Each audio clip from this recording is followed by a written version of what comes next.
यार सच में बहुत अच्छा सवाल पूछा हुआ, ध्यान से देखिए। क्वेश्चन में कह रहा है कि एक आदमी ने कुछ पैसा उधार लिया 6% की रेट से साधारण ब्याज पे और उसे 3 साल बाद 900 रुपए ब्याज मिला। अब कह रहा है अगर उसने इसे साधारण ब्याज की जगह चक्रवृद्धि ब्याज पे चढ़ाया होता तो 3 साल बाद उसे कितना ज्यादा पैसा मिल रहा है। मतलब वो ये कह रहा है कि 3 साल के सिंपल और कंपाउंड का डिफरेंस निकाल के बताई दीजिए बस क्या होगा। इतनी बात वो जानना चाह रहा है।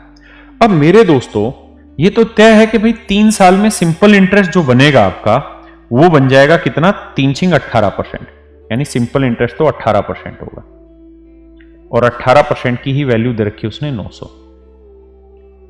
अगर मेरे बच्चे में कंपाउंड इंटरेस्ट पूछूं 3 साल में क्या बनेगा तो आप कहेंगे देखिए सर अगर 6% है और 3 साल का निकालना है तो 6 यहां से 6 का क्यूब 216, तो 2 हासिल आ गया। 6 का वर्ग 36 थी, 108 और 2 110, 1 हासिल आ गया और 6 थी 18 और 1 19। यानी सर जो रेट ऑफ इंटरेस्ट बना ना वो बना 19.1016%, है ना। वैसे अगर आपको सिर्फ CISI का डिफरेंस ही निकालना है तो यही फार्मूला होता है और कुछ होता ही नहीं है, यानी 1.1016%, है ना। तो आप ये देखिए कि 18% की वैल्यू इतनी है तो 1% की वैल्यू क्या होगी भाई, 900/18। बिल्कुल ठीक है साहब। और हमको वैल्यू किसकी निकालनी है, 1.1016% की, 1.1016% की।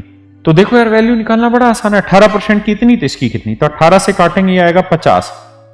अब 5 से गुना करोगे 16 5 80, है ना, और 0 और 5 एकम 5, 5 एकम 5।